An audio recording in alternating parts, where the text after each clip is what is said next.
Mun mielestä jokainen tarvisi elämäänsä yhden kappaleen sinua. Sitä on hankala oikeastaan sanoin edes kuvailla. Siis että kuinka kiitollinen olen juuri sinusta. Mä tahdon ajatella, että tää oli kohtalon sanelemaa, eikä vaan sattumaa. Mä tahdon uskoa siihen, että meidän reitit törmäsi ihan tarkoituksesta. Koska mä tarviin sua, ja mä toivon, että sä samalla tavalla tarvit myös mua. Sun kanssa mun ei tarvitse varoa mun sanoja, mun ei tarvitse ylitulkita sun tunteita. Mun ei tarvitse itseäni sun edessä mitenkään muuttaa.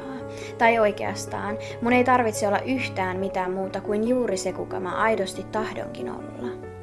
Ja jos mun mieli on maassa, taivaalla synkkiä pilviä ja sateista, melkein jo paukkosta, niin mä tiedän juuri sen, kuka saa auringon mun kasvoille takaisin palaamaan.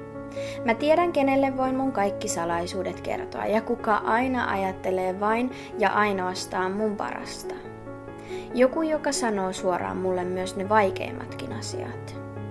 Ja mä tiedän sen, että et ole lähdössä mihinkään pois mun luota. Musta tuntuu siltä, että niin kauan kuin sä oot mun rinnalla, mun ei ikinä tarvitse pelätä huomista.